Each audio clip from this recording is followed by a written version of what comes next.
Hi, everybody, and welcome to a special Sunday evening edition of Sign the Traitors. We're a Traitors recap podcast brought to you by Silent Podcasts. And I'm your host, Katie, and I am here with my wonderful co host, Javier.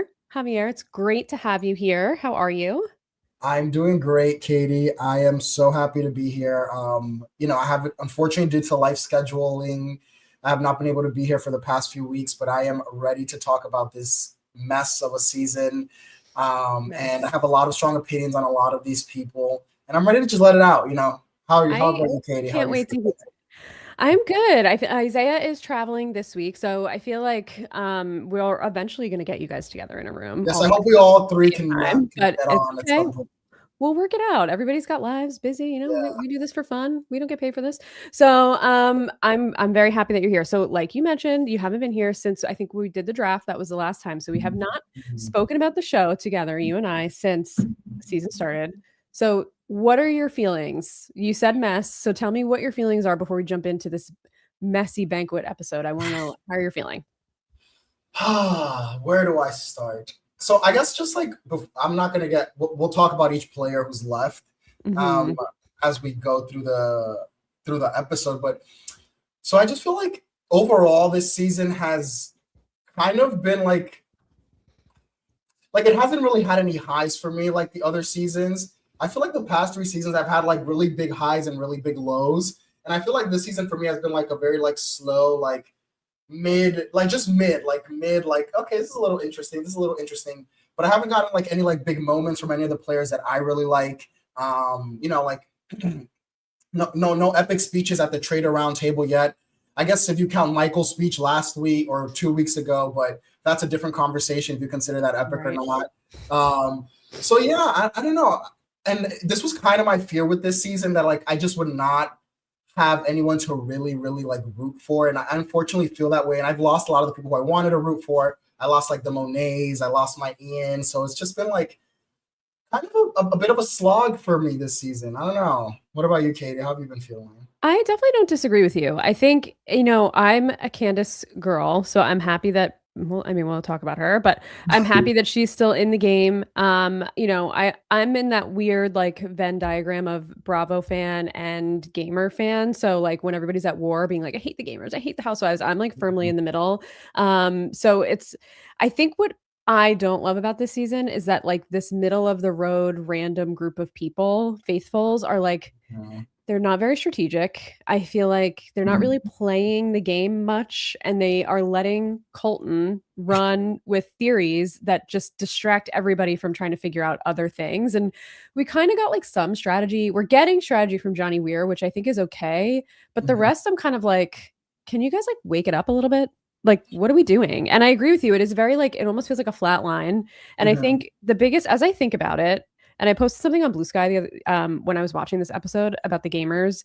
And I know there's a lot of Natalie fans out there, and I like Natalie as a Survivor player, but I hate her as a Traitors player. Like she is one of the most irritating. And I know it's an unpopular opinion, and people are not going to like that I'm saying this, but I don't see how she's rootable, and I think she's not playing a good game right now. And I just don't know how the traders are not doing a good job either with these murders. So like it's confused. I don't know. I don't love it, but I think the biggest detriment is that we lost people like Ian, like Rob Sesternino especially. I think if we did not lose Rob Sesternino so early, he would be running the show Yeah. here. And hopefully we would have gotten to see him get recruited as a traitor. And it's really disappointing because it felt like we needed one person who's very smart who could bring everybody along for the ride and be like an actual adversary to the traders.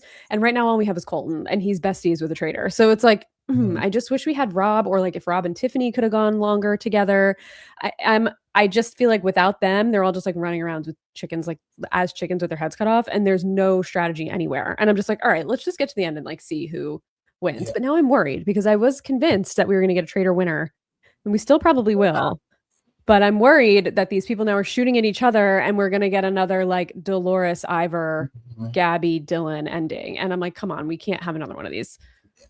Yeah, I think so. I think this is the first season, and I don't know, maybe this. I feel like this is the first season where like the gamers are not running the show, and I think after we've been podcasting for the past 3 seasons, I think that sometimes I don't know. It seemed like the fandom was like okay, we're kind of sick of the gamers like being like the front of the show. But I don't know, given this fourth season where the gamers are not like leading the pack, I think is now starting to be like a bit of a detriment. And I think that's why we're not really having those like high highs. Like we're not having those moments with like the gamers like really plotting. Cause like you said, like in my opinion, most of this cast is just like a sitting duck. They're just there. Oh, what does Colton say? And then let's just go with the win with Right. it vibes. So I actually do think it's a detriment that we don't have the like gamers kind of running at least some aspect of it. Like having no gamers in the turret does just is actually not been enjoyable for me to watch. The traders I feel like have not had much of a strategy with their killings at all. Actually, Yeah. so it actually sucks to see because I feel like if you go back and listen to me talking in the previous podcast, I might have said that I wish the gamers weren't so far in the so like the face of the season. But I think now that we have the opposite of this, where the gamers are not the face of the season, I do think that's kind of been a bit of a detriment to this season, just at least in the strategic. Yeah. I think so too. I think it's a little in the middle. I think the gamers, unfortunately, that we got cast this season, again, save Rob, that he's the only one that I think could have really given. And no shade to Tiffany, but like her reads were not good when she was Yeah, in they there. were So like they were really bad. And I just think we got flop gamers this season, and they were kind of like a random group. I mean, we can't say anything bad about Ian. He didn't even have a chance. That he was the first one literally. out, so like he had no shot. But it just feels like maybe the cast was a little bit of a flop anyway from the gamers side, again, like other than Rob. And I think I see Zach in the chat. They need to bring Rob back next time. Dorinda's not great. I totally agree. Dorinda has Oh been my a god, the total dud. I do not understand. But Rob should come why? back next season because he actually like has a head and a mind for the game. And it would be really fun to actually watch someone who's good at games play. Like Mhm. I think last season when we had Boston Rob in the turret, I was coming into the season, I was not a Boston Rob fan, and I left a Boston Rob fan. I Yeah, don't think he played a good game, but he was at least to watch. Like he murdered everybody exactly. that said his name at 0.2 seconds. I don't think that was a good strategy, but he was at least like gave us something exciting to watch. Him and Derek went at it, him and Wes went at it, and we got to see like smart people arguing. This is just like a game of groupthink, and they all just like Yes. decide ahead of the roundtable who they're voting for, and then it's like, okay, what are we watching? Mhm. Yeah, and then whenever anyone even tries like with the like Ron, when I keep thinking back to like Ron's banishment, like Ron kind of became like the scapegoat, and he actually did make some good points sometimes. And like just because groupthink was like, let's get Ron out, like no one even listened to any of Ron's points. So it's just been like kind of annoying that like groupthink aspect of it. Katie is frozen, y'all.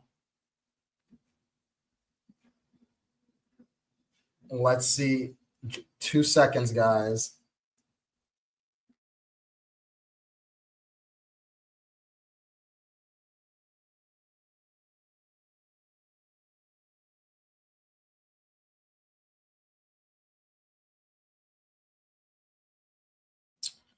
Well, Katie is on her way back. While she is on her way back, I think Bolt, yeah, I agree. Dorinda has done nothing. Kristen has done nothing. Steven has done nothing. Eric, literally, Eric's annoying. Like, I just keep thinking of that annoying time where Eric was like, oh, I feel like I heard either, what was it like the footsteps he heard? And he was like, I have a good ear because I'm a singer. And he was wrong.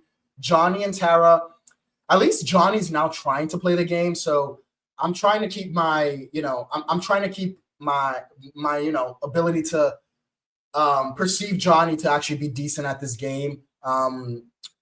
I was going to talk about this a little bit later on when we got towards the end of the episode, but I think Johnny might be the only other faithful besides Colton who's like actually thinking about this game in any sense of it. And if we're going to get a faithful versus faithful violence, I think we can get like a Johnny side versus like a Colton side might be like the only possibility for like the faithfuls to do anything outside of like following Colton really.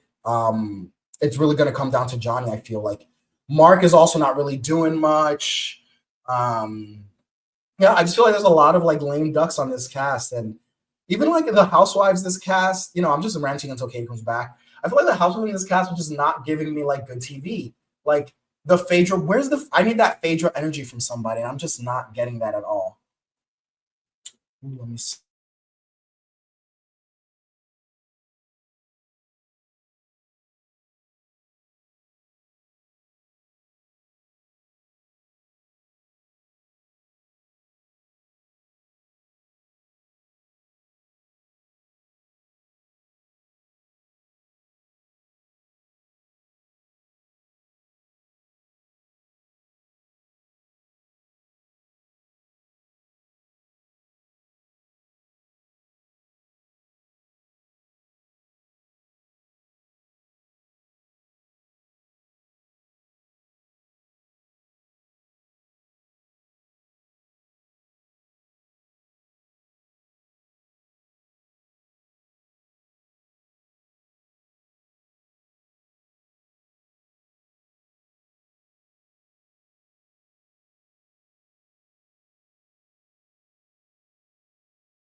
Sorry, y'all. Technical difficulties. Give us like 1 minute to figure this out.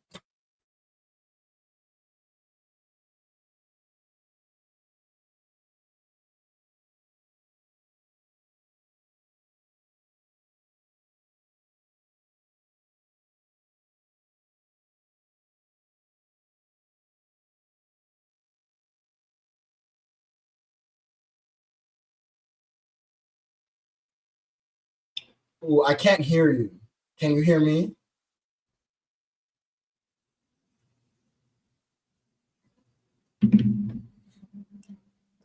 Okay, can you hear me now? Yes, I can hear you now. We're back.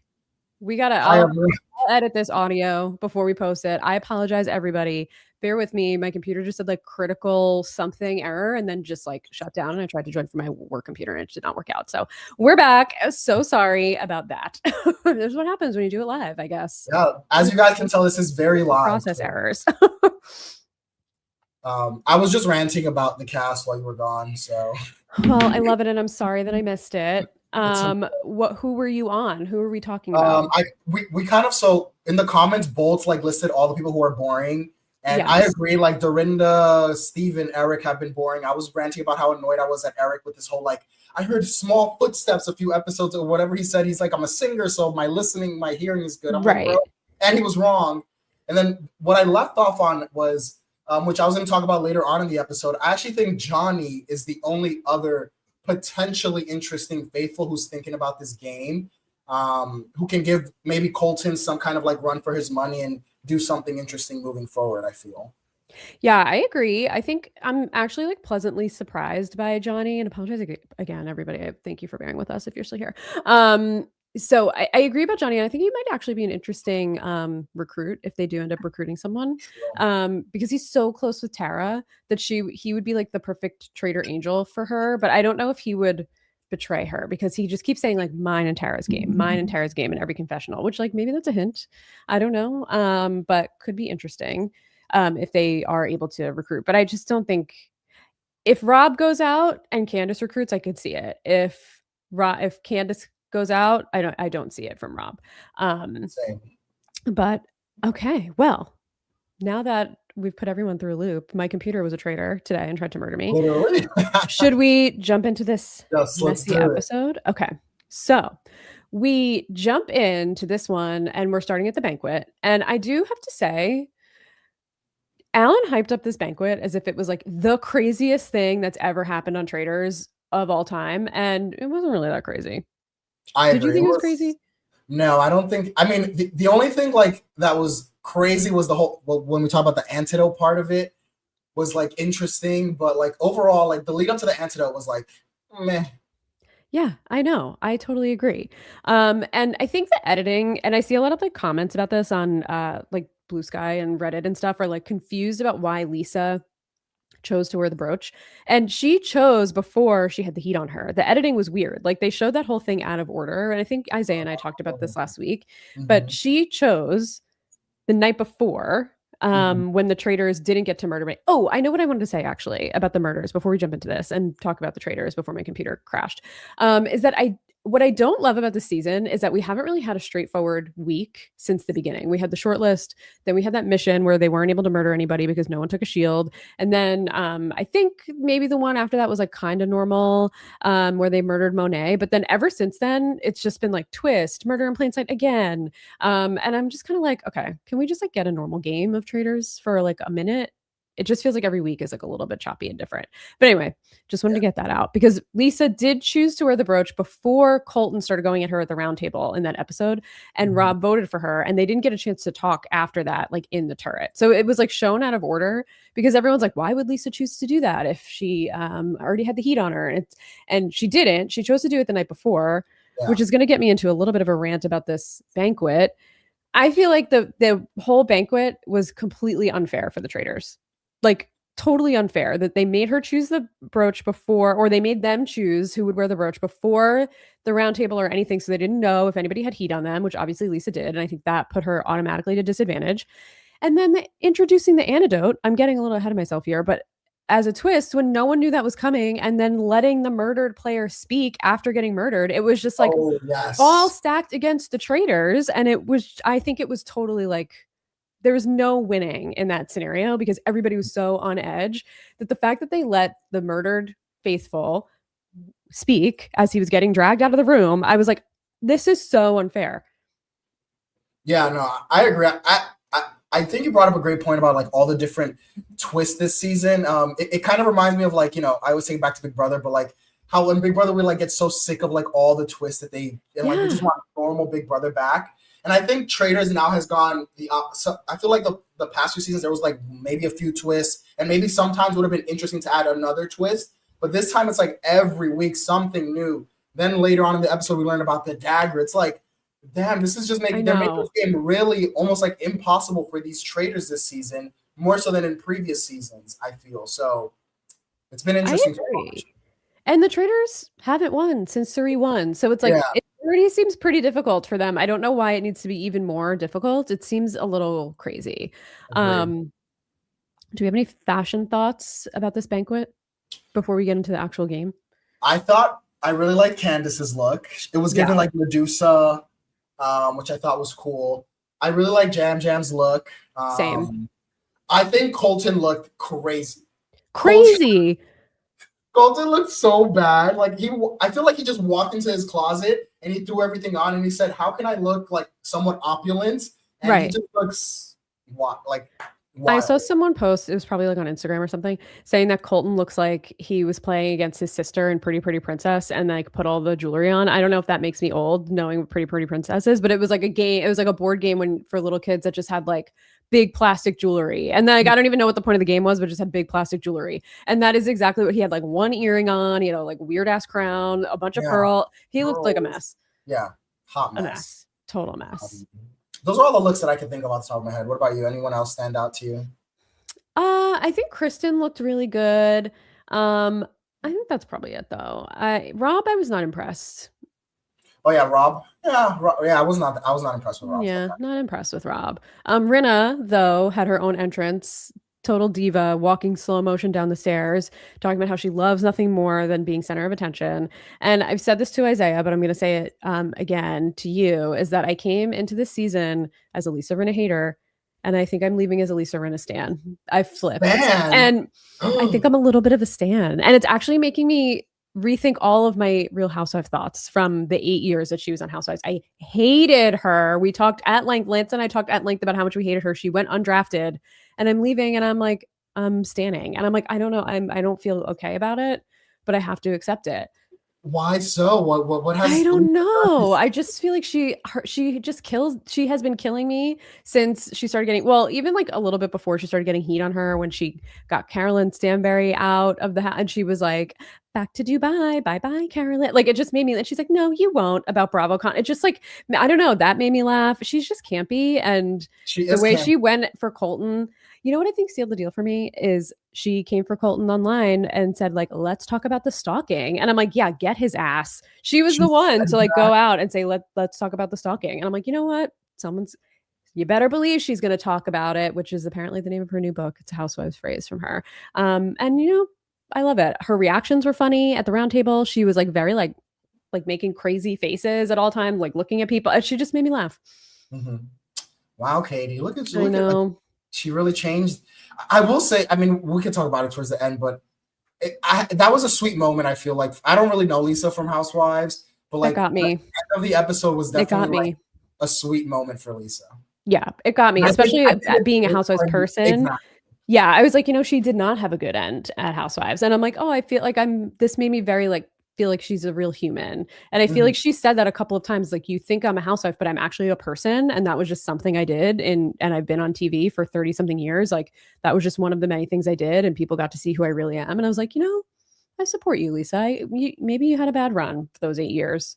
She was good in her first Housewives season, but the rest she was a little rough around the edges. So Lisa comes down slow-mo with the brooch, and she starts air kissing, double cheek kissing everybody. Yeah. That's important to state here because this is like the thing that everybody latches onto. And then there's some other weirdness happening. Like Steven is like, oh, look at these tarot cards. Everybody should like pick one up. Like, why don't you pick one? Johnny, pick a card. Who's on it? I don't know why this man did this. Yeah, I felt like it felt very like suspicious because Yeah. they love to do this murder in plain sight. They're at this banquet. Like everything that happens in this show, there's a calculated reason it happens. So for him to bring attention to something that could potentially be brought back to be a reason to like call him a traitor, call him like shady, just felt very bizarre. Especially when Steven has said nothing all season. He just decided to talk for once and put a target on his back. Oh my God, Bolt Corpse in the chat says Natalie's was bad. And I do feel the need to say, like, someone needs to help Natalie with the fashion. Like, she needs a stylist or a new one. Like, fire your stylist that you're currently working with or whoever helped you pick these outfits, and let's find somebody new for you. Like, we need an intervention here. All the outfits have been something to talk about.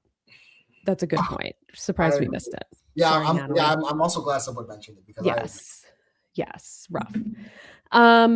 So Lisa's talking to us in the confessional. She's kind of saying like, Colton's put a lot of attention on me, and like, he's a dog with a bone, but I can't go for him. It would be too obvious. Her short list, she's talking us through her thought processes.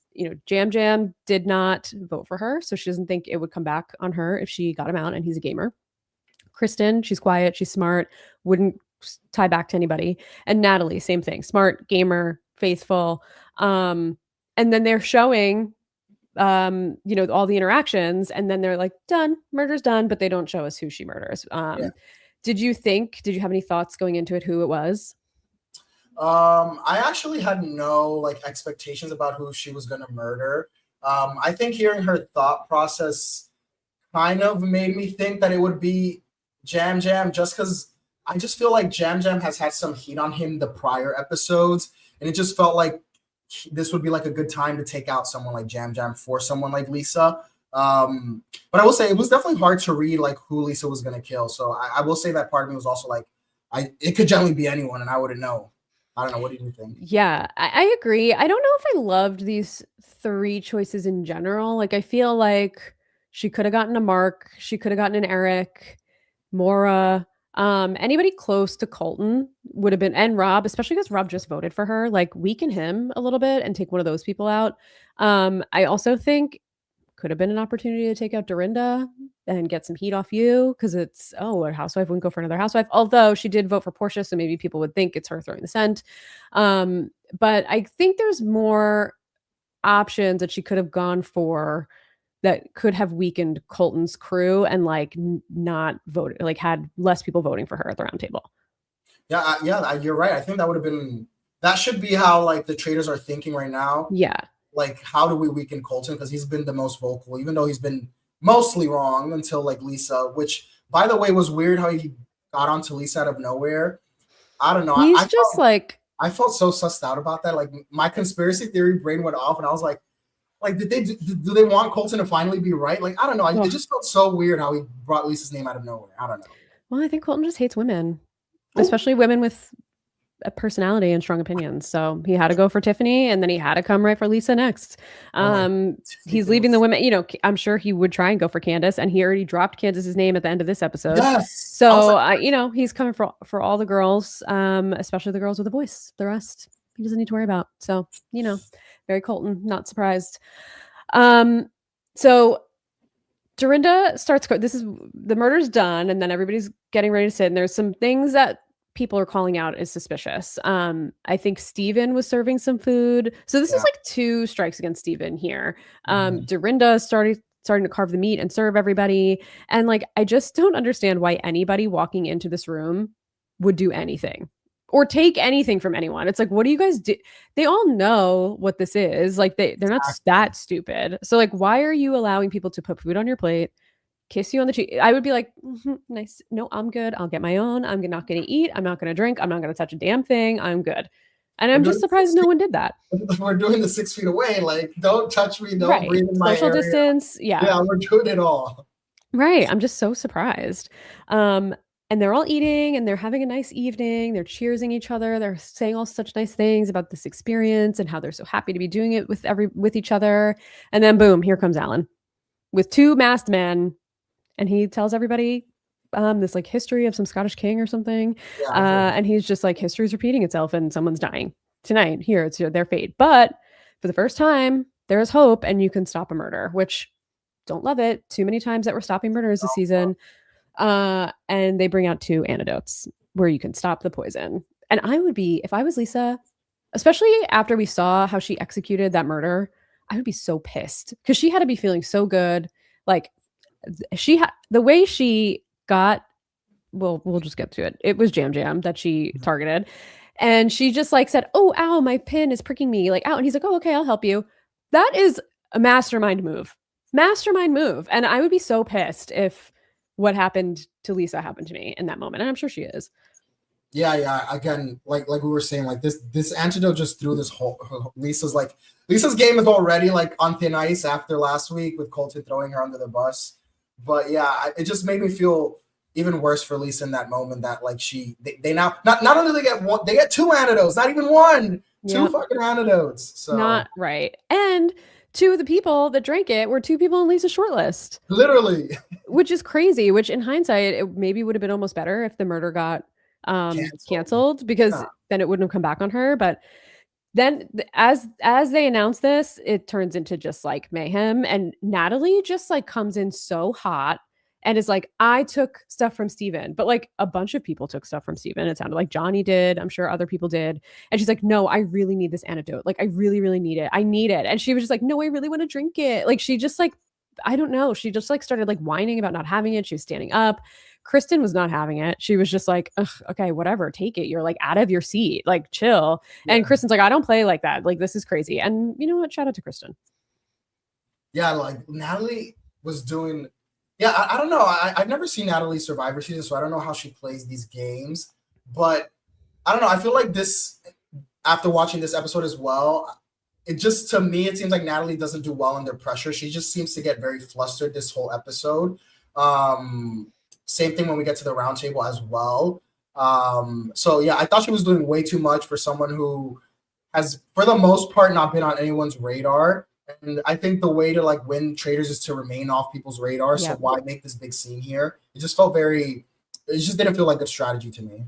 Yeah, I agree. And it did get some heat on her. And I was saying to Isaiah last week when we talked about last week's episode, I think it was last week's episode where they were in the cabin, or maybe it was 2 before, where she was like, anybody that takes a shield is going to get banished tonight. And I'm like, who made you the captain of the Traitors, first of all? I mean, the Faithfuls.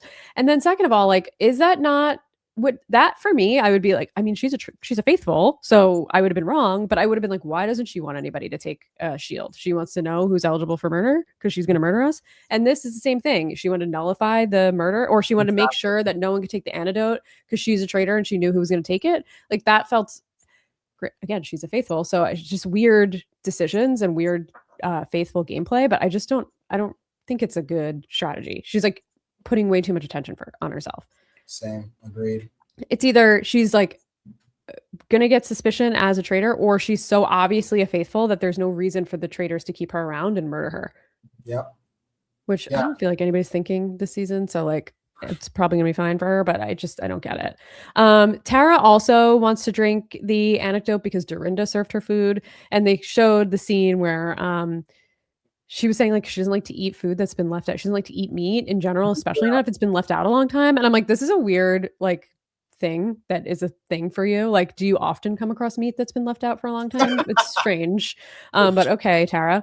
And Dorinda was like, you're gonna waste it if you take it. Like, I didn't do it. It wasn't me. But Tara really wants it. And I feel like Tara has more of a claim than Natalie does. Because Dorinda was just like, just take it. Just take, like, Dorinda kind of like pushed the food on her a little bit, which again, like, stop. What are you doing? Yeah. I mean, I think the other funny part to me was it felt like, I don't know, to me, the editing felt a little weird. I felt like Tara and Natalie were going to get it. But then when Kristen got it, it seemed like Kristen just like took it and was like, okay, let me drink that. Yeah, Jam was like, Johnny, take it for Kristen. And Johnny just took it and handed it to her, which I was like, okay, I like that. I thought it was really, because it seemed like Kristen was at first like, I don't really care, like, you guys can have it. So then the editing just threw me off a little bit, and I started laughing a bit when I just saw Kristen be like, you know what, I don't care, actually, it's right here, let me drink it. Love that. I love that. More people should be like that. And like Natalie and Tara run to the thing and they're like still fighting over it and Natalie takes it, which I'm just like, this is too much. Meanwhile, Jam Jam did say, Lisa kissed me. She real kissed, like she gave me a real kiss, and then didn't say anything else about it at the table, which was a little strange. And then didn't fight for the antidote either, which like if you have a feeling, I don't know why he didn't even try to get the antidote. But I think he was saying in some exit press too that like he didn't feel like the rest of that group trusted him, so he wanted people to feel like he was trustworthy.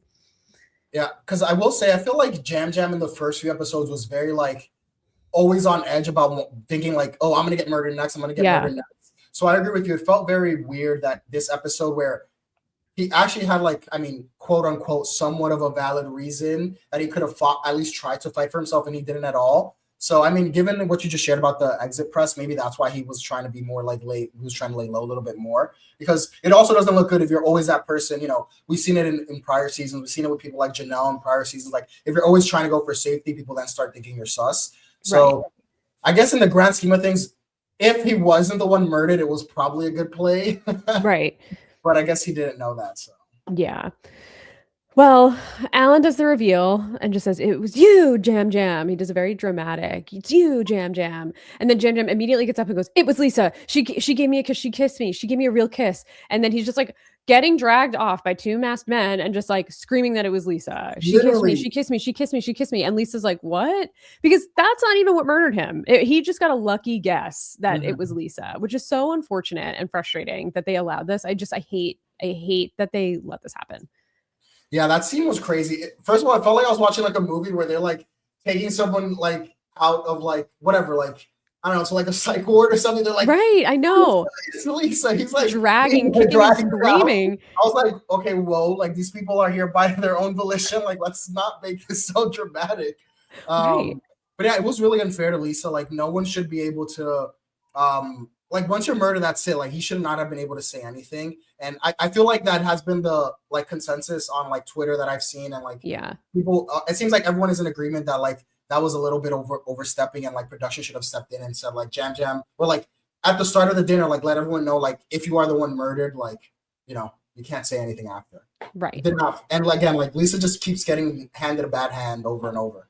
I know. And like, it's actually surprising to me that production let this happen, because in the first season of the Traitors UK, there was a traitor who was playing a really good game and got to the end and had to recruit somebody and immediately betrayed the person he recruited.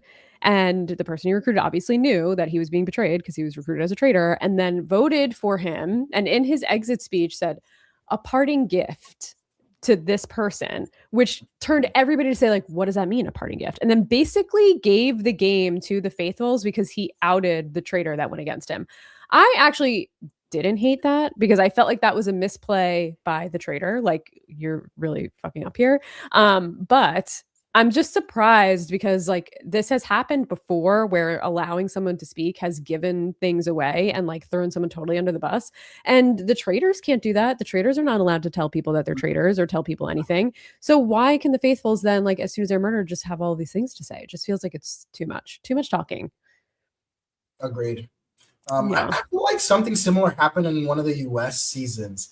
I can't quite remember, but I feel like Dan basically told everyone, I'm a traitor and so is Phaedra. I mean, he really told her, he really ruined Phaedra's game. Yeah. So yeah, you see, like it's annoying when that happens, especially Phaedra, my girl. I know. Justice for Phaedra. But crazy. Yeah. Well, it's upsetting. Lisa gives us a confessional, says that she did all the hard work, and Rob has done nothing, and also threw her under the bus. So like they're expecting, she's expecting him to like help her out tomorrow, which I hate to tell you, Lisa, that is not gonna happen. That's gonna dog pile on you more. Yep, he's gonna lead the charge, which is, I have so much to say about. Anything else about the banquet before we move on to breakfast? No, I mean, like we said, overall the banquet was, I don't know, this is like the second murder in plain sight this season too, which also seems like a lot. Like, we need to slow down with the twists. Come on, Alan. Like, give me every other. The first one wasn't even really in plain sight. Like it, like true. They just had to do stuff, but like Rob didn't even know he was getting murdered. Like if you like, he probably was just like, what even happened to me? how did I get murdered? He knew it was happening, and he was like, I didn't do anything, I didn't touch anything, but they just had to like find something and then pick a person. That's not really in plain sight. So, But it's like, I don't know, too much. They're doing too much. All right, well, we get to breakfast, and we finally get a moment for the traitors to have a conversation because we did not get a turret scene prior to the banquet after Rob voted for Lisa, and the girls are not happy with this man. and rightfully so. Rob Rightfully is, so. I'm not gonna lie. I did not expect it to be Rob who's gonna be the one who's gonna start to trade on traitor violence. It definitely caught me off guard. So I'm shocked that it was Rob. I don't know. What about you, Katie? Did you expect this from Rob? I don't know who I expected it from, but I knew it was eventually going to happen because there's no way all three of them were going to get to the end, especially together because they're a random group. But I guess it just feels early. Like, even though it's halfway through the season, it just didn't feel necessary. Like, there was no reason, there was no heat on Lisa other than Colton.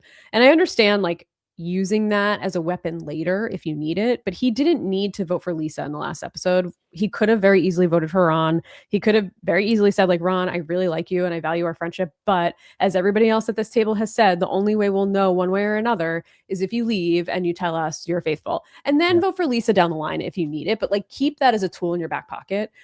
I don't think there was any real reason to go as hard as he did in this episode. And I think Rob was playing a really good game before this. I see a lot of people comparing him to Suri, and I think that's actually crazy. Like, that is an insane, insane comparison and offensive to Suri. But if anybody has watched season 2 of Traitors UK, I do think he's very similar to Harry, which Harry was a great traitor, so that is a compliment. But no one is Suri, especially this random ass man from Love Island. Like, give me a break, please. I just don't. And Suri would have never done this. Yeah, I think I agree with you. I think he's turning a bit too soon. He actually reminds me of what's his name? Is it Christian from season 1? Oh my god, yeah. Who tried to turn too early on the traitors. Like, you can just keep this in your back pocket. Like you said, right. You didn't have to vote out Lisa at that point. And now he's just making enemies with the other traitors that he doesn't need to. And we've seen in prior seasons, traitor on traitor violence has been a very real reason to get people out. So I think this might even end up coming back to bite Rob later on down the line when people realize, like, wait, maybe that was traitor on traitor violence that Rob was doing. That's why he was going so hard for Lisa. So I definitely think he's doing this way too early. Yeah, and I think it's one thing to say, like, listen, Jam Jam signed Lisa's banishment certificate or whatever already. Fine if you don't fight for her or try and defend her. I actually think that's fine. But where this episode went, I'm like, what are we doing here? Like, I just don't. I think he and Candace both were playing such good games, undetected, and I think they both made a lot of misplays in this episode, specifically Rob, but I think Candace also made a lot of misplays. And now I feel like the attention is going to be completely on both of them now that Lisa's out of the way. That should get all of the heat off of any of the traitors because she was the only one that had any heat. And they're both like willingly bringing heat to that group. And I just don't really understand the purpose of it because Colton was going to do it no matter what. You didn't need to do this. Exactly. Yeah, he didn't have to do that at all. Like, Lisa was gonna go. I think Lisa was like dead in the water. Like, she was gonna go ways, and he didn't have to be the one to like put the knife in her back at that point. Right. Especially because if we look at the way all of these people are playing this game, they pick a person and then they do not give up until that person is gone. Like, look at poor Ron. So like, Lisa was going to go. Once someone has heat, there's no way that they're getting heat off of them. Like, it's just not happening. So like, let it just happen naturally. It's gonna happen, and just keep the heat off you. It just doesn't really make sense. But Lisa has a few good lines in this moment at this breakfast. First, in the confessional, because Rob says he's just going to sit back and like not do anything, and she's like, "Well, no, you're going to have to do something. Like, you're going to have to wake it up." And then she comes in the confessional and she's like, "Okay, I did all the work, just like all the women do." And I'm like, "That's right, Lisa." And both Candace and Lisa are just like going in on Rob. And she's like, "I did everything last night without the help of you, and you need to help me." And he's just like, "I don't know. Yeah, I don't know." So obviously he doesn't, but I like that little moment. He's like, "I did not like that." And no surprise if you watched Rob's season of Love Island that he did not like this. I feel like he's always a dude's dude.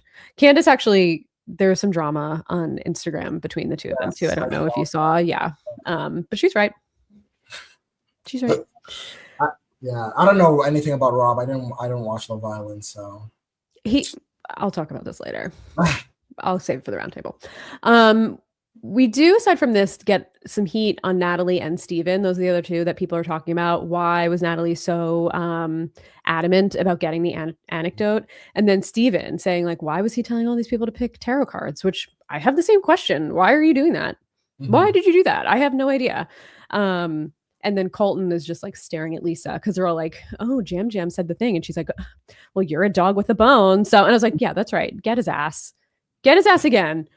Yeah, Lisa is literally like, oh, you want to come for me? That's it. It's a wrap. I'm gonna be on you also, Colton. So I mean, he asked for it. He wanted Lisa to come out, and Lisa's out. Yep. She said, you want a housewife? I'll give you a housewife. And she gave it to him, and I love it.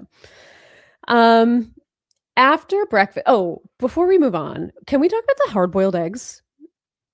And the full hard-boiled egg in the mouth of Rob, like multiple times this episode. And then like everybody, what is happening? First the salmon and then the eggs. Like it just feels like there's like weird food lore happening in this castle. And I don't understand. It's like the weird like side story that no one's really like, I mean, a lot of people are focusing on it and asking the question, but it's like these weird like Easter eggs of food happening throughout. Like, why are the editors showing us all these scenes of eggs?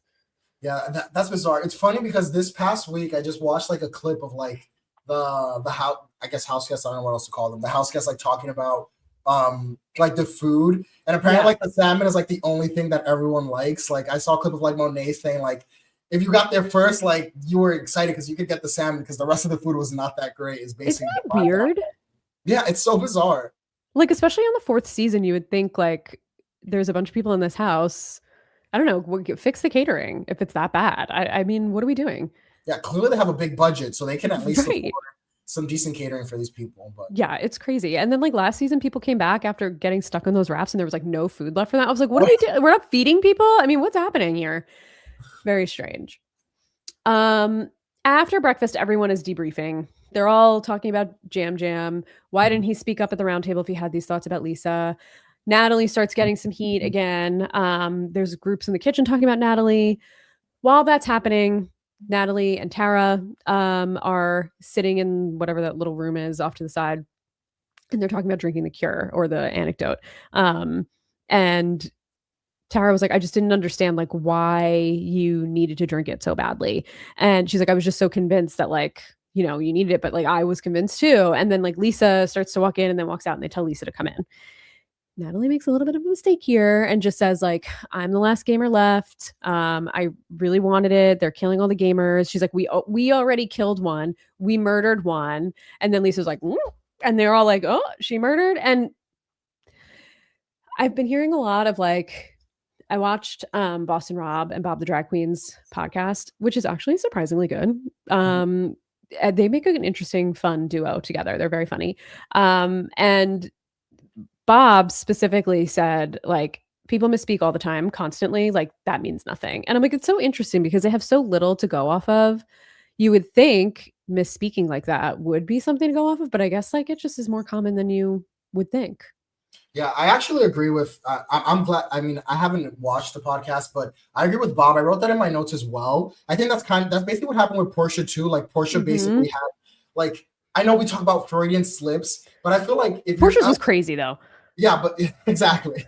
But like, I just feel like, I don't know. I'm thinking if I was in that type of pressure cooker of a show, like words just come out sometimes that are not the correct words, and I feel like, yes, you don't really have much to go on to like get someone out of the house. But I also feel like we need to give people some grace in the way we speak. And sometimes like we say things that we don't mean, unfortunately, especially in such high intensity games. So I actually do think that sometimes they take it too far as picking that as a reason to target someone. But the other side of the coin is like you don't really have much to go off on. So yeah, it's really hard to say. I know it is hard to say. I guess it's just like people are people and they make mistakes. Exactly. So what can you do about it? But it feels like this season it's happened more than I can recall it happening previously, which is interesting. While that conversation is happening, Steven, Maura, Rob, and Mark, some of the most annoying people in this house, are all talking about Natalie. And then Rob starts to stick in that knife. The one that Colton, he like poked her. Rob is like starting to slowly stick it in a little deeper and is like, listen, anytime two people have a different version of a story, someone's lying. And this actually came up in Boston Rob and Bob's podcast as well. And they really clowned on Rob for like, they're like, okay, Socrates. It was just very funny because like, what a stupid thing to say. But I will say also, maybe Jam Jam just misremembered. It was a high pressure situation. The same way we're talking about how people misspeak. Like maybe because guess what? Lisa didn't kiss him on the cheek. She air kissed him. We saw it in the episode. So I feel like this is like one of those things too, where like you can't always count on a witness's testimony because sometimes they just like remember things wrong. And like he remembered incorrectly because she did not kiss him on the cheek that way. So you can't always, I don't know, take it for what it is. Like maybe do a little investigation. Like that's kind of like she's saying she didn't do it. He's saying she did. So like, what, I mean, how can you tell? Like, who do you trust basically is what it comes down to. Right. Exactly. The Rob's really irritating me at this point. I'm like, you're really doing this, dude? Like, really? Yeah, I agree. Part of it, I also wrote in my notes and after watching the rest of the episode, but at this point in the episode, I was thinking like, is Rob playing like the best game from the Traitors? I think he was. Up until this episode, I think Rob was playing the best game, which is why I'm like, why are you doing this? This is so unnecessary. Yeah. So. Rob, I'm like, he had me. You know, he got me because I did not like Rob from Love Island. I did not like him on Love Island. I really liked Leah, who was the girl he was like paired with, coupled up with, and then like they had a very dramatic uncoupling. And I'm a Leah girl. I root for her. And so I was never on Rob's side. So him coming in, I'm like, I'm tired of Rob. But then he kind of started winning me over, and he especially won me over when Michael Rappaport was saying whatever, calling Colton like commiserating Colton or whatever. And he was like, that's not what that word means, please. And I was like, okay, I guess I like Rob. That was funny. And he was playing a really good game. So I was like, oh, I didn't know Rob had it in him, but this is the Rob I know and I don't like. He's come back to haunt me. All of us. You can only hide your true colors for so long. So true. It's so true. All right. Well, we're on our way to the mission. There's the three names that are floating around are Colton, Natalie, and Lisa. Johnny's still pretty tight on Colton. He thinks Colton's a traitor, which I love that for us.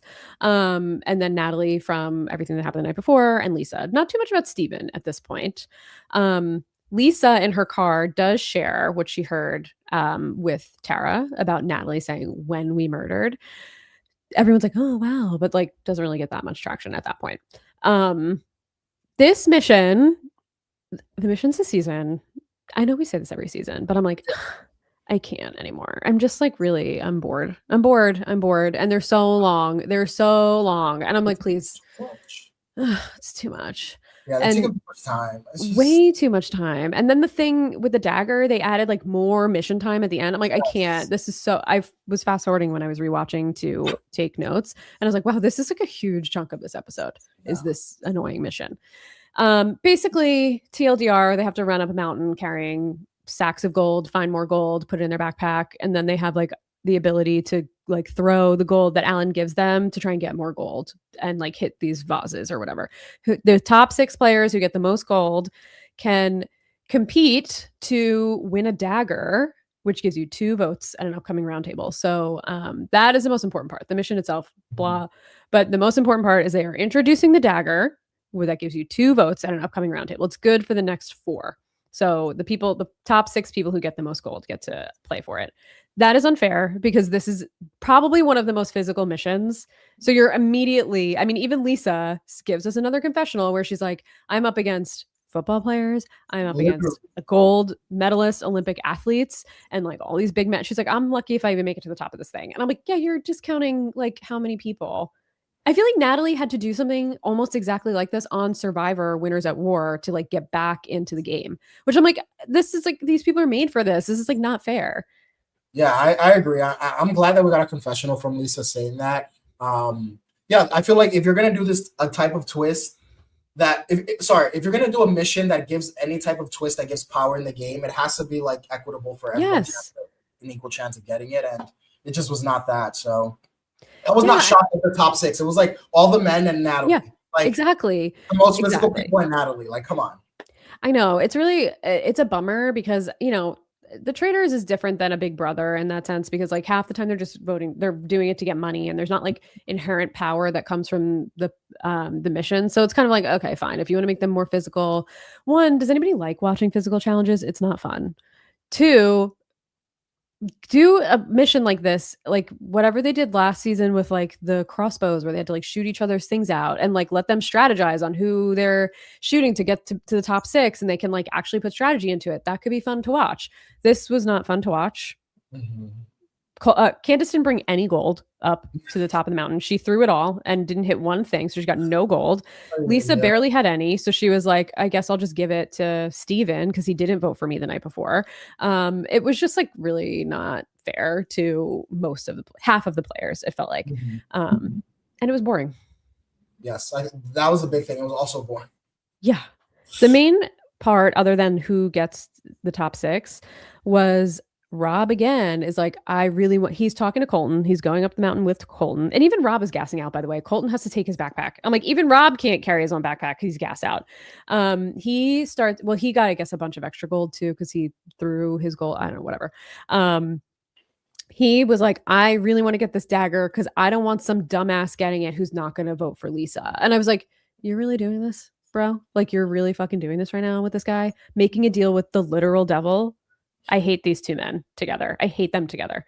Specifically Colton, but I can't. Like, I was like, oh, I'm out. I'm big out. It's like, fuck Rob for me from now on. Oh, yeah. I don't like this duo at all.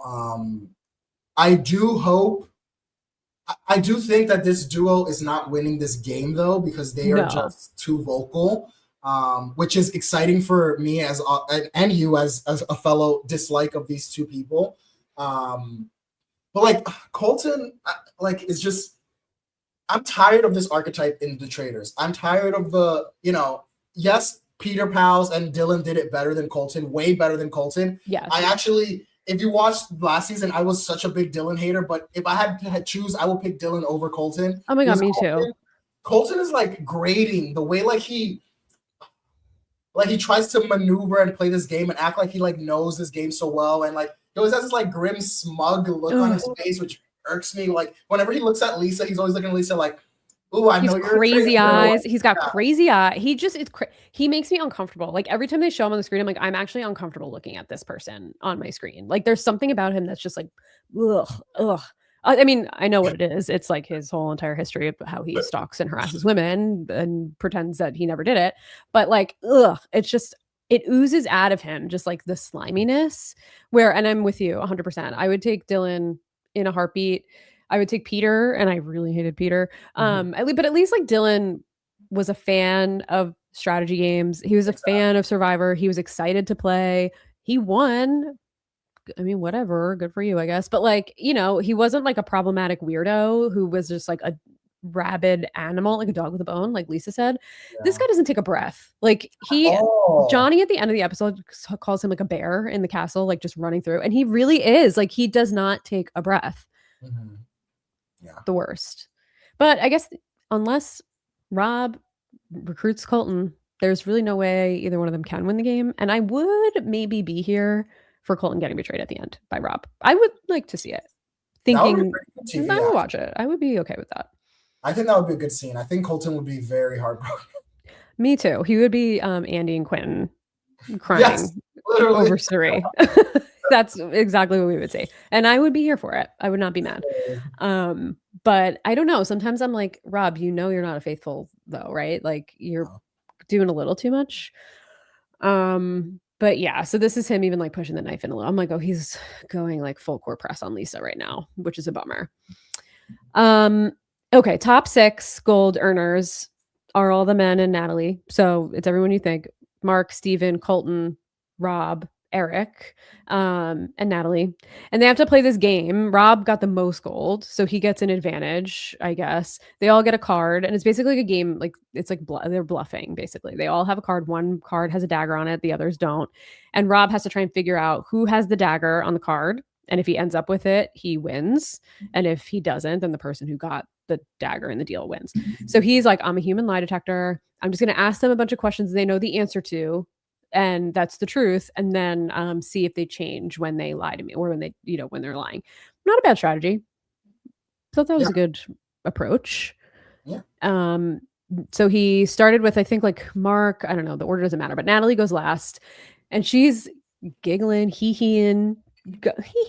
No, I don't have the dagger. Hee hee. And I'm like, what are you doing? What are you doing? You clearly have it. What are you doing? Why are you hee heeing, ha haing at this man? What are you doing? You also saw his strategy for the other 4 people ahead of you, and you know he's going to do the same thing to you. So what are you giggling about? Literally.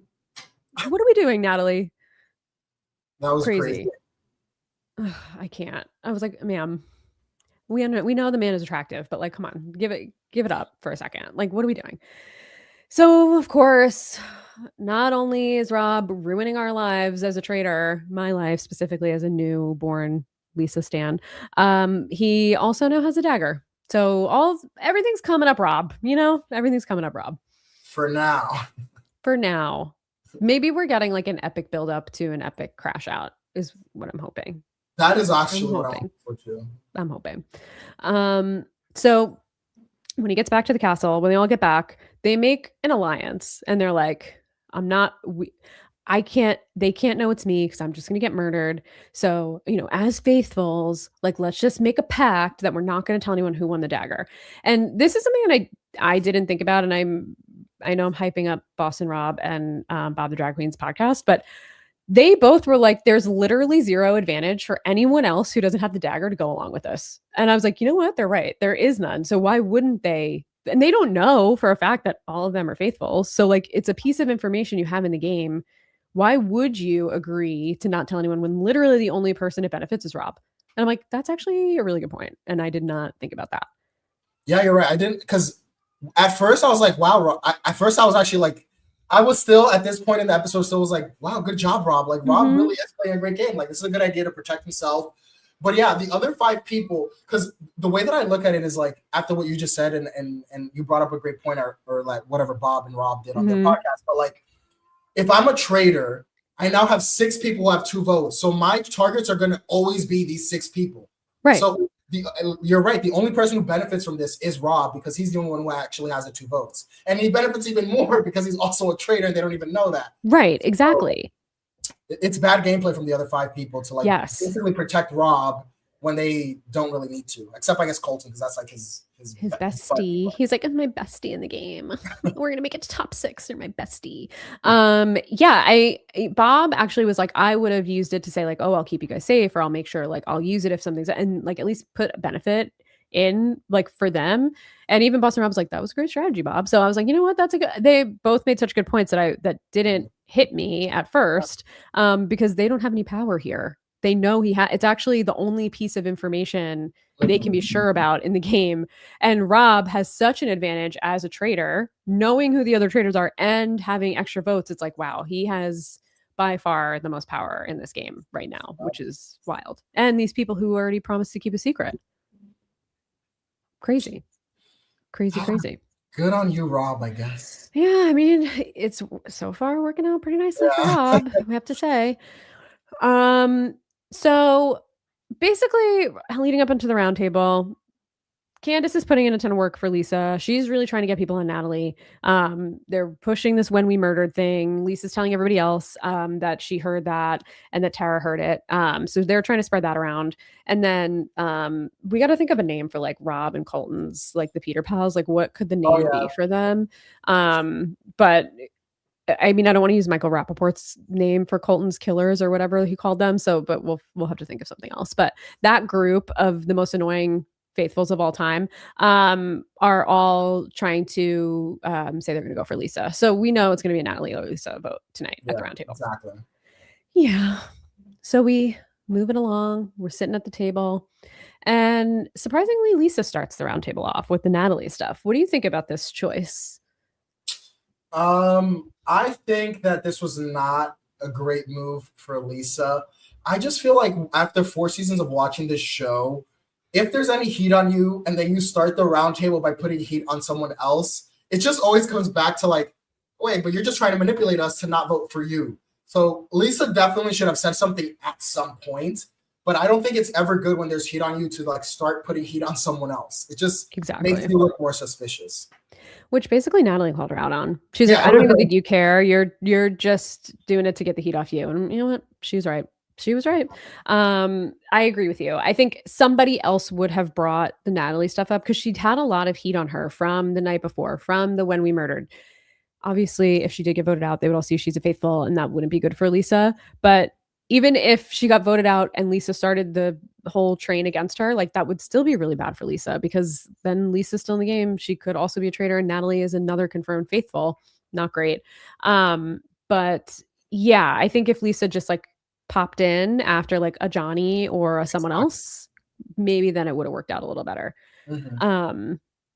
Colton, of course, has to be like, can we talk about Jam Jam? And I'm like, I just like, I can't. Ugh, I can't. So they bring up the kiss, and the one thing about Lisa, and I don't really know, I don't have a suggestion on what would have been better for her here, but she just keeps saying, like, I didn't kiss him like that. And she didn't, which is like the frustrating thing. Like, they show it in the episode. She didn't do that. And that's not the thing that murdered him, but that's what he said going out the door. And she has to defend herself against this thing that she didn't even do. There's got to be a better way that she could have approached this and just instead of just saying, like, I didn't do it. I don't know what you want me to say. I don't know why he said that I didn't do it. Like, I don't know. Do you think there's anything she could have done here to get the heat off her? Honestly, like I think Lisa was like screwed. Even I think the most Lisa would have gotten was one more episode if she would have like survived over Natalie this week. But yeah, I don't know what Lisa could have done differently. Honestly, I just feel like there was just too much heat on her. I mean, she should have just like. I feel like the one thing she could have done was just. Sometimes she was saying yes, I did kiss him, and like you said, the other time she was like, just stay with one, like pick your story and then just go with it. Just say like, no, I just air kissed him, I air kissed this person, and just stick with that instead of like, well, actually, maybe I did and I forgot, but like, just don't say stuff like that. Like, you don't have to put any doubt on yourself when there's a room of other people putting doubt on you already. Right. I know she didn't do a great job here. And I think the thing that sucks about Traitors is that the second that you're a traitor and you have any heat on you, you're not winning the game because if someone's at the end, unless you have, say, even 3 other traitors, but like they're going to screw you over too just to get more money. So it's like everyone's going to vote you out just to be sure. So it's almost like now at this point, you're kind of screwed no matter what. So it's just a matter of time, even if she got to the end, which is unfortunate for her. And as the round table goes, well, actually, we didn't talk about Rob. So Rob, then, I don't want to get too far ahead of myself. Here comes freaking Rob talking about how emotions got the best of everybody the last night and everybody needs to take emotion out of it. Well, let me tell you something, Rob. Are you not the emotional man who didn't want to vote for Ron because he was your friend? When you could have very easily just done what I said earlier and said, you are my friend and I value the relationship we made in this house. And I think the way people were treating you was wrong here and we shouldn't be piling on you. But there's been so much heat on you from the beginning. The only way we can move on is if we vote you out. And I'm sorry, I do think you're a faithful, but we have to get you out because you're a distraction. And I hope that we can remain friends after this. And guess what? I'm sure Ron would have been fine with that. And he didn't do that. You actually were emotional and you said, oh, I really, really like Ron. He's my friend. And I really, really like Colton and he's my friend. So I'm going to vote for Lisa instead. Like, who's the emotional one? Who's the emotional one? It's you and it's Colton, actually. It's you and Colton. I mean, it's true. I'm glad you like, we have to clock the truth. And that is the reality of it. Rob is actually playing this game emotionally and then using that as a scapegoat for, especially, it's really annoying also, like, to see him use it on the women of the cast, just because, women often get ostracized as being more emotional in these games when he is the one being emotional. I just wish that he wouldn't have used that. And it just gave me like the ick and knowing, I don't know. It seems like Rob, this tracks with Rob's personality. So it just really did give me the ick seeing Rob use that as the reason to like, he could have used any other reason and I wouldn't have cared, but to bring up the emotionality of it is what really annoyed me too. Well, especially, I know you didn't watch his Love Island season, but he is known on he was on 2 seasons of Love Island. I didn't watch season 5, but on season 6, they voted out the girl. He broke up with Leah to start dating another girl that came into the house, into the villa. And they voted her out and she He cried when she got voted. He knew her for like 2 days. He was sobbing. He was going to all the men. All the men were sobbing. He was going to go. He was going to leave. He was going to quit the show to leave with her. Guess what he did not do? He did not leave to go with this woman and then like never talk to her again after the show. But then he and Leah got into it. And the other famous scene of him in the season is he jumped into a pool and went under like the shelf of the pool, like the ledge of the pool, and just cried under the ledge of the pool. And it's like, bro, you are the most emotional man of all time. So I can't believe of all people, I will send you the clips. It's like, what, or like, you should watch season 6 of Love Island was so good. But like the most emotional man I've ever seen in my life. And it's just Rich coming from you, my guy. Like, where is your pool to cry in after this round table? Because you're stepping in it. Because Candace is not going to let this go. At all. Which will hopefully make the next few episodes exciting. But we can get to that. I hope so. We'll have some more roundtable before we get to our thoughts. Yep, exactly. So I think Rob goes way too hard here. Rob basically fully goes like all in against Lisa. Says like, why would Jam Jam lie? The only thing we know is that he's a faithful. That's the only thing we can be sure about. And there's no benefit for him to say these things and blah, blah, blah, blah, blah, blah, blah. And he just goes in. And if anybody ever watched this show before coming onto it, they should have immediately clocked this as, oh, he's way too confident with this, especially coming from a man who's quiet at all times, does not have a single goddamn opinion about anything else in this castle except for today, because he knows for a fact that Lisa's a traitor because he's also one, and this is traitor on traitor violence. Hello, what are we doing? It's so obvious.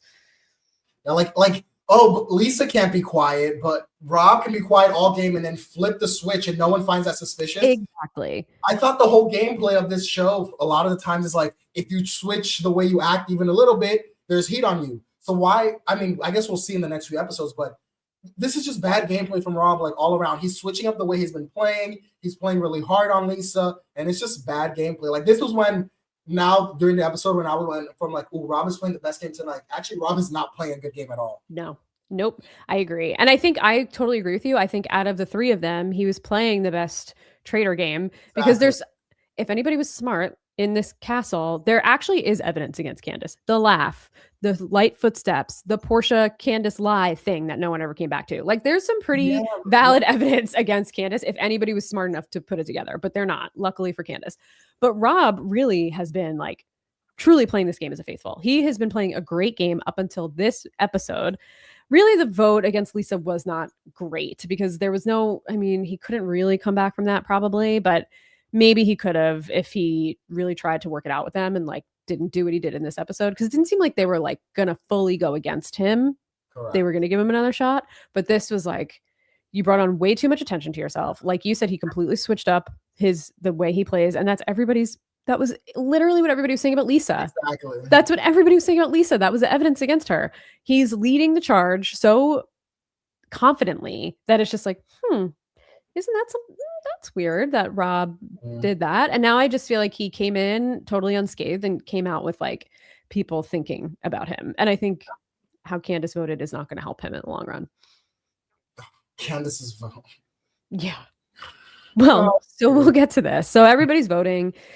Unfortunately, the tide has turned against poor Lisa. She's not standing a chance. The votes are coming in. She's getting emotional. And she's like, oh, I didn't think I was going to cry, which I was like, oh, poor Lisa. Again, as a newborn stan of Lisa. And then Candace is just like, well, I don't think it's Natalie, which is weird. I don't know why she didn't. This is a bad move for Candace if she wanted to keep Lisa safe, because any vote against Natalie would have helped Lisa. Yeah. Not enough, obviously, but like maybe there's a chance. I don't know. Why are you throwing it away? But obviously she wanted to just poke Rob's stupid ass. And she voted for Rob because she's like, I don't think it's Lisa and I don't think it's Natalie. I'm not voting for either one of them. So I just picked Rob. And Rob is pissed. But I think at first I was like, why did she do this? This is not a good idea. And I still don't think it was a great game move for her. But I do think it was a little bit of like a breadcrumb. If she gets out, I think it's a defensive move or maybe offense. I don't know. But I think if Rob does come for her, because obviously she knows she's not working with this man moving forward, she can't trust him. Let's start throwing some crumbs out on this guy, because if she gets out as a traitor and they remember that she voted for him, then maybe they're going to be like, oh, Rob knew Lisa was a traitor. And then Candace also voted for Rob that night. So she was, and she was also a traitor. That means Rob's probably the third traitor. I don't know if they're going to put all of that together because I don't have any faith in the way that these people's brains work. But I like that she started like trick. I don't think it's good for her, but I think it hurts Rob. Yeah. Candace was like the traitor that I was rooting for and the most entertaining person for me this season. And I do think that Candace's downfall and I think this vote was like, I do think it was a bad vote for her. I think she could have one thing that the good thing about Candace prior to this episode is that like with the Ron vote, she was consistent. Like at least she could have been consistent and be like, oh, I was throwing Natalie's name earlier, so I kind of just have to figure out like Natalie if you are it, and then just vote Natalie. I think that would have been better for her game than voting Rob. Yes, it does hurt me, probably Rob in the long run, but then that's just like helping the faithfuls, and we don't really. I don't know, Kate. I feel like we don't want the faithfuls to win. So I don't want the faithfuls to win. Kind of like annoys me a little bit because like let's say I think. I don't like trade on trader violence when it becomes like this obvious. Like we were talking earlier about like the Dan versus Phaedra similar situation where like when it becomes like this obvious that traders are beefing, I feel like that also kind of ruins a little bit of the game for me. So I just really didn't love this vote for Candace. First of all, mostly for her gameplay, but also for the fact that like it's now going to make it in the future if Rob wins the Candace versus Rob war, they're going to then in the end like vote out Rob also because of this moment. I think so too. I think if Candace, and I think Candace is very smart. That's why I picked her first in her draft. I do think if she can, it's going to be interesting what happens moving forward, because I think if she has enough people who trust her as a faithful, she could spin it as what exactly kind of what like we're saying. Maybe Rob knew she was a traitor and that was why he started going for her because he wasn't speaking up before. And I just wanted to like put it out there because I thought it was weird how he changed his vibe at this one specific roundtable where we got a traitor. Like that's weird. It seemed like traitor on traitor violence. I don't know if she's going to do that, but I do think there's like maybe a way she could spin it potentially. I just don't know if she will. But I don't think it was great for her. When I first saw it, I was like, I laughed, but I was like, don't also do that because I want you to go far in this game. And I want you to win. And I just don't know if she's going to be able to because of that vote. I think, and the way I think she also defended Lisa and was getting the heat off of Lisa so hard in this episode didn't probably help her either, unfortunately. Yeah, no, I agree. Yeah.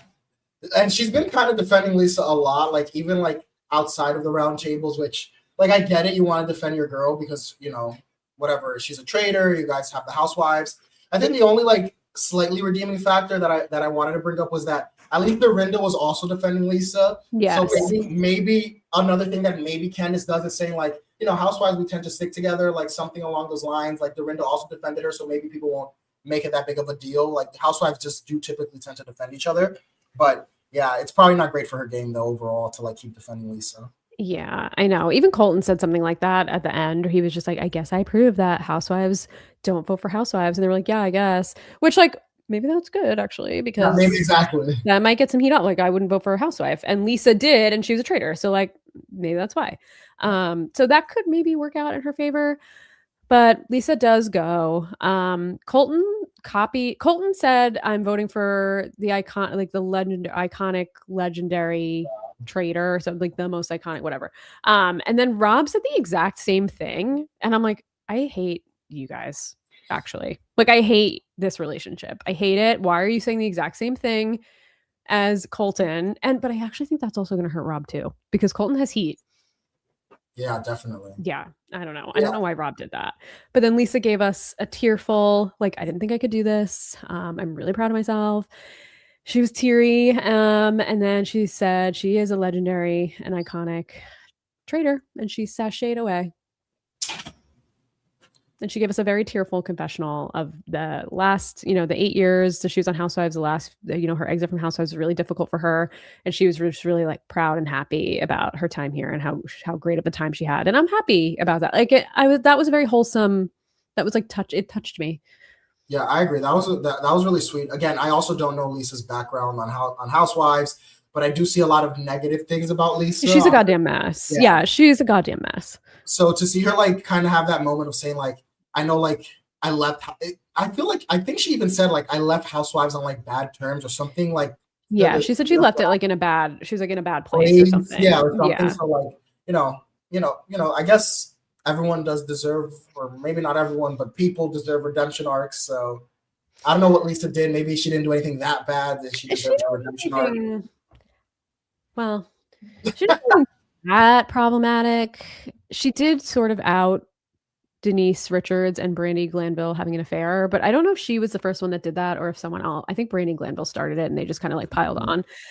So she wasn't great, but she did she's on the right side of history with politics, and she got into a fight with Camille Grammer about Brett Kavanaugh, and she was on the right side. So you know what? She fights a good fight all over Instagram. So like I'll give her that. She's very politically verbal.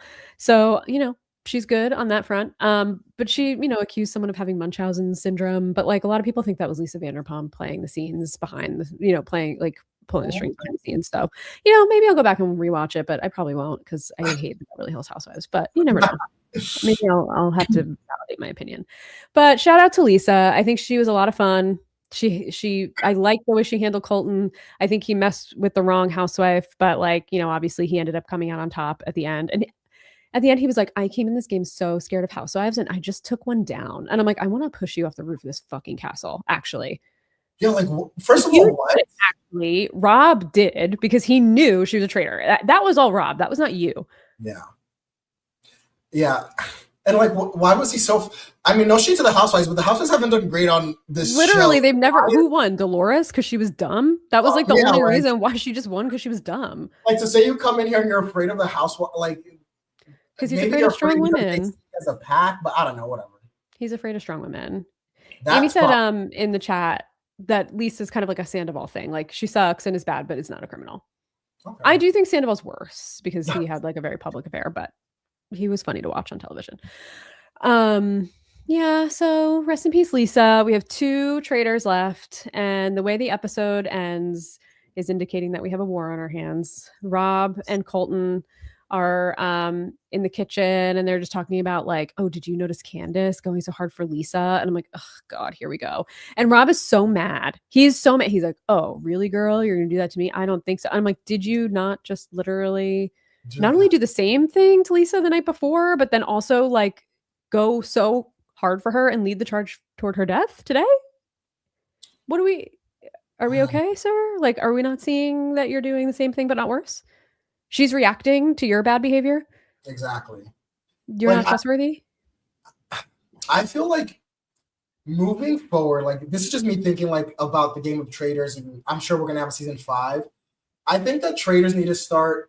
I feel like I haven't seen a traitor actually take traitor on traitor violence into account into their gameplay. And I think like after this season, we're going to have to start thinking about that in the future seasons as a traitor. Like, yes, I want to be, maybe you want to be the last traitor standing, great, but you need to know when to target the other traitors. And we've seen it in previous seasons. We're seeing it again in this season. And I just think that the traitors are not taking that into account, and it's just ends up hurting them. And that's why we keep getting these seasons with faithfuls winning. Because the traitors are just going for each other too soon, and we need to change. The future traitors need to start changing up how they view traitor on traitor violence and when they take that chance.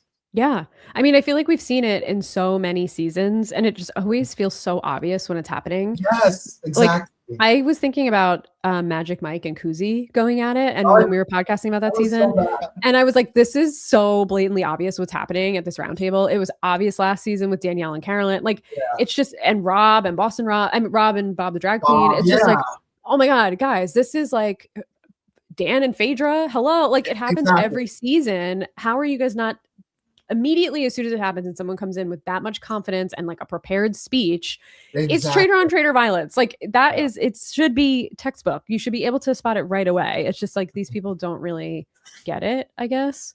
And I'm surprised that also the traitors don't realize like, oh, people are probably going to realize what's happening here because it happens every single season, probably more than once a season.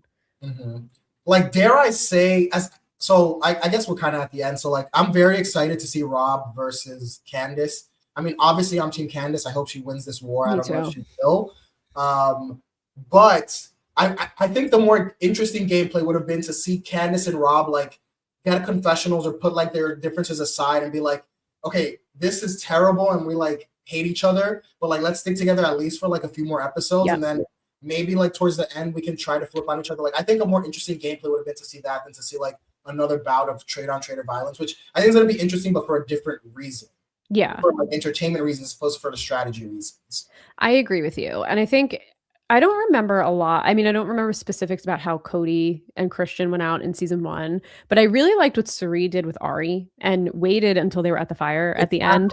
Like, Yep. do that, because then it's not at a round table in front of a bunch of other people and you could just be like, actually, I have the suspicion and here's why. And I wouldn't feel comfortable ending the game at this point with this person still in, and try and convince people then, instead of like doing it on display for everybody when there's still like a bunch of other roundtables to come.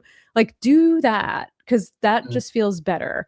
And it just didn't feel like, I don't think the sin is like Rob going for Lisa, because Lisa was going no matter what. And I don't think he's wrong saying that. But the way he managed it and mismanaged Candace is the problem. Like, he should have grabbed Candace on the side and been like, listen, I'm not gonna drive it, but if votes are for Lisa tonight, I'm voting Lisa, because she's going and it's gonna damage us. And maybe you can't because she's a housewife, but just know, like, I'm not doing it on purpose, but Lisa's going and it's going to make me look weird if I don't vote for her.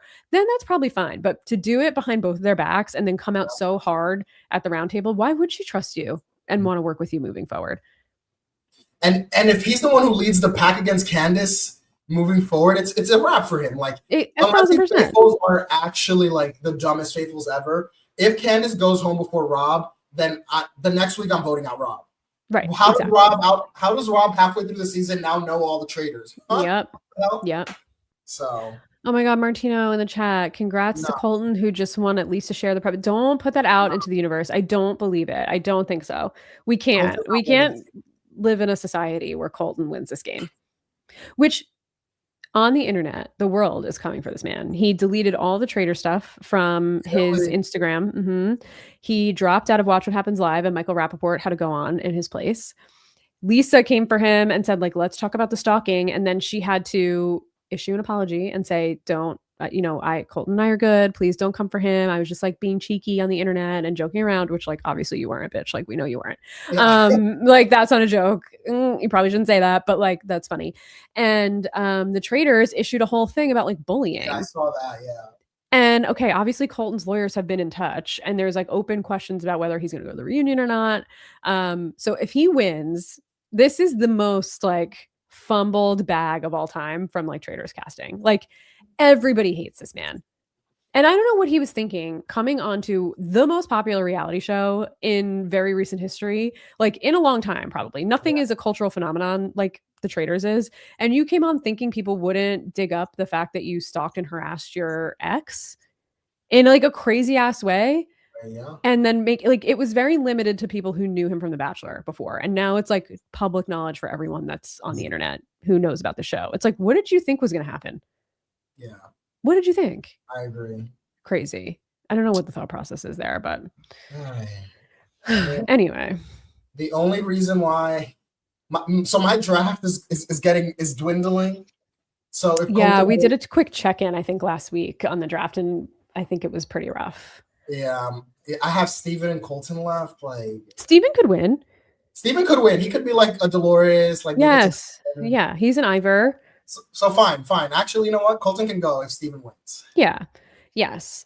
My draft is not doing great. My draft is fighting. The girls are fighting because I have Rob and Candace. And at first I was like, I'm convinced I have a winner on this draft, but now I don't know. But I do one quick thing I want to say is that Johnny is on to Colton, even though Colton's on a traitor. But Candace and Johnny were talking and they were like, well, Rob copied his speech. Like, why they're so close. Like, I don't trust Rob either. I love Rob, but I don't trust him, which is good. I think it's a good thing that Johnny is on to Rob, because if that's Candace, Johnny, Tara, I'm sure Dorinda will be on that side. That's already 4. I think they have Kristen as a number maybe in that group. She kind of like floats in between the different faithful groups. But today, I think they needed 7 votes. I'm just worried about this dagger, actually. I keep forgetting about this freaking dagger. Which, of course, Rob has, which is probably going to use the week that if Candace goes home at some point. Fuck. Yeah, he is. Ugh, I hate this dagger. Yeah. So annoying. But you brought up, I think that's like the most exciting. Like, I feel like usually the season's like 10 episodes. Like, I feel like we're getting towards endgame. Yeah. And I think the exciting thing's going to be like Colton, Rob. versus like Candace and Johnny. Surprisingly, like Yeah. Johnny's the faithful now, who I have to root for. So if Candace and Johnny can flip the switch on Colton and Rob, that would be really good TV for me. Like I would really enjoy to see. Same. I would love to see it. So I think that's gonna be the most interesting part moving forward. I think so too. I mean, it's just so interesting that we entered this episode with neither one of these two people having any heat on them, and they both leave as like, if one of them makes it out of this and to the end, it would be a surprise. And they're doing it to themselves, which is the most frustrating thing. Like the faithfuls don't have to. This is just what we see every season. The faithfuls don't have to do shit. Last season, it was Danielle and Carolyn's crazy asses fighting with each other the whole time. They got them both out. It's just like, guys, please just work together. You guys had a good thing going. You didn't need to do this. Yeah. Colton is a menace. But immediately Colton is like, hopefully the Lisa thing. He talks to Johnny in the side room. And he's like, hopefully, this Lisa thing brought back goodwill because like now I'm going for Steven. It's like, bro, take a fucking breath for like 2 seconds. Like just relax. But I guess that's his gameplay now. So I guess now, if he switches up, people are going to be like, what? I don't know. Yeah, that's true. I don't know. I mean, I've said it 3 weeks in a row, but give me the confidence of a white man who's just loud and wrong. Yes. And problematic. Who takes no accountability. Give me that confidence. I'll never know it. I fear I will also never know it. But that's okay. It's for the best. It's for the best that we won't. I think most people should not know, or anyone should know. No one should know that confidence. No one should know it. To get rid of it. Yes, we actually do. Yeah, you're right. We need to banish that level of confidence from the earth. 1,000%. Anything else from this? Oh, we do in the episode of them, a clip of them in the turret. And they both take their things down, and Rob is just like, good evening. And Candace gives him death stare. And that's where we end, which I'm like, all right, I'm ready. Yeah. I'm ready. We'll see. I think we definitely have a war on our hands. Mm-hmm. But anything else from this episode that we didn't touch on? Oh, we didn't touch on this, and we don't really have touched on it that long. But like, just quickly, Dorinda is like so bad at this game. Such a flop. She's like, so why bad. Did she vote for Mora? What was that? And the way she spelled Mora's so name. Dumb. She's so dumb. Mora. She spelled her name insanely wrong. And I was like, wait, where did Mora come from? What is Dorinda? Is Dorinda even here? I mean, why did they bring her back? I'm dying to know. I don't understand. What ransom does Dorinda have over Alan's head? Like, I don't know. That's literally, Isaiah said the same thing last week because he's like, what dirt does she have in production? Yeah. Because even Ron Funchess was saying that she was saying horrible things to him in the game, and they were all personal and not game related, so they didn't show it. And she got into a fight with Caroline Stansberry, and they didn't show it. So it's like, why is Dorinda getting this edit of like she's just peaceful, like Patty sitting at the round table when she's actually a monster? She's always been a monster. I'm not surprised that she's a monster behind the scenes, but why are they protecting her? Why are we not seeing it? So weird. But why is she back? Bad. She's so bad. So bad. Yeah. I mean, go to bed. Go to bed, Dorinda. Just go to bed. I don't understand it. I don't get it. She's the worst. They should recruit her and just like throw her up for grabs. I mean, I guess the only good thing positive is as Candace fans, like Dorinda is a plus for Candace. That's true. That, there is no other positive to keeping Dorinda in this game. Literally none at all. Not a single positive. I could see her getting a Dolores win at the end too, which is so frustrating. Yeah. Ugh, so frustrating. Do you think they're going to recruit? I do think they're going to get the ability to recruit. I don't know how these two are going to come to any sort of conclusion. I don't even know who would be good for them to recruit. I don't know.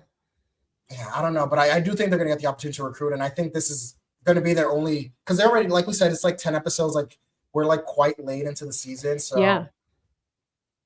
I don't know. Recruit or it's too late into the season. I don't think it's too late. Didn't Kate get recruited really late into the season? Kate got recruited late, and Brittany got recruited late. Yeah, so I guess season. Brittany got recruited like less than 10 really people. Late.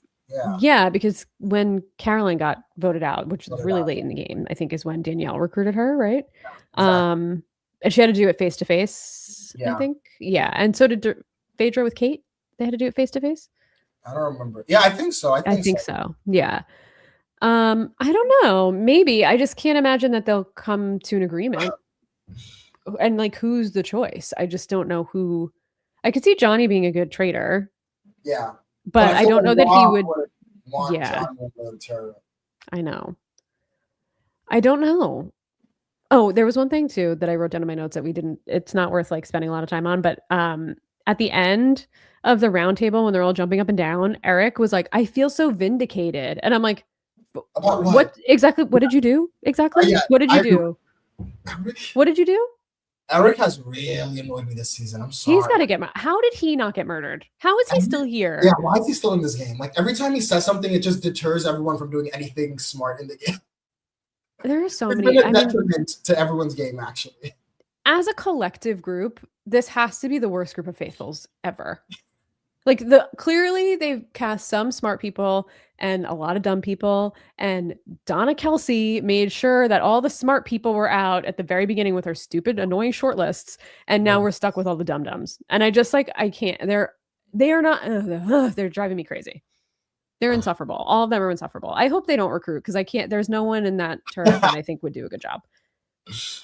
Yeah, well, we shall see. We Maybe shall see. Natalie, because she's already got heat, so they could like bring her in and then just True, and then sacrifice just her. sacrifice her. But that's And another for Natalie would say Rob. yes. I'm assuming just because she's a I think gamer. she would. Yeah, I think she would. I don't know. I don't know.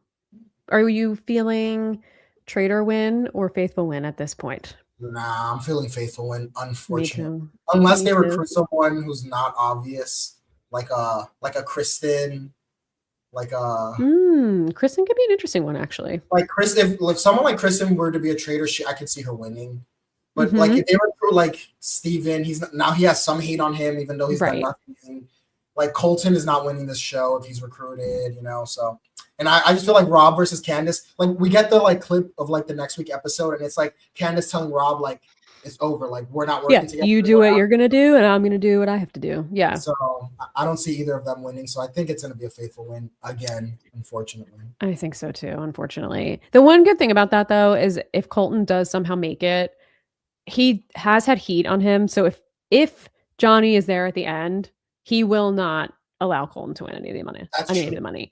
And if they make it with Rob there at the end, I would rather have Rob take it all than any of those faithful win the game. Like at least Rob is playing, and he's playing up until now has, like you said, played the best game. This was just like a big misstep, and I'm personally upset about it. But I think he has a better chance of rebounding than Candace does, probably. Yeah, I agree. Especially with a dagger. Damn it. That damn dagger. Damn dagger. Well, Javier, any last thoughts about the episode or the season that we didn't talk about? No, I mean the only thing I will say is shout out to Monet. Oh my god. I was very sad when Monet was murdered. I feel like she had more to give. Monet felt like that's another strategic person that I just feel like had the chops. And I do actually think it was a good murder for Lisa because nobody knew that Monet was saying her name, but like that was sad. They got rid of everybody fun and interesting and left us with the biggest flops. Like why would they get rid of Tiffany? Like I will say Tiffany's roundtable was great. Like she had a lot of good one-liners to Yeah, she was very funny. So, but yeah, they've gotten rid of like a lot of the people I like. So yeah, it's disappointing. I'm ready. I'm ready for it to kind of. This is how I feel like we always get to the point in the middle of this season. We're just like, all right, let's move it along here. Let's go. Especially season 2 with Dan and Phaedra. I was like, okay, well, neither one of them is winning. Like, let's just keep it moving. And now I feel like that's where I'm at. Like, let's see this sad, faithful win at the end where no one deserves money once again. So we shall see. We shall see. Well, Javier, where can people find you? What are you up to these days? Well, everyone, you can find me at _the_starboy. I am still on the Twitter app.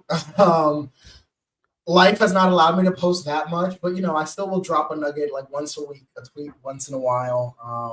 But yeah, you can find me there really mostly. Love it. Well, you could find me over at Blue Sky at realslimkatie.bluesky.social. And you can find me here. And that's it. Fuck ice. That's it. Fuck ice. Fuck ice. Gotta say it. Anytime we're on a mic, we gotta say it. So fuck ice. And then you can find us at Silent Podcast. Anywhere you search and look for your podcasts, we are there. Thank you for being here with us on YouTube. We're also on Twitch. Leave a comment, like, subscribe, do all that stuff. Thank you for being here. And apologies again for my crazy computer crashing in the middle. Like, I don't know what the hell happened, but it seemed like it was about to blow up. It literally said like critical system error. And I was like, oh, I don't know what that means, but it's fine now, I guess, maybe. So thank you everyone for your patience, and we'll see you next week. Well, later this week, technically, I guess, if we're back on Friday. You never know. We keep you guessing. All right. See you, everyone. Amy, you're both icons and legends. No, you Oh, that's so are. sweet. Thank you, Amy. You You are. are, Amy. Thank you. Thank you, guys. Good See you night. guys. Good night.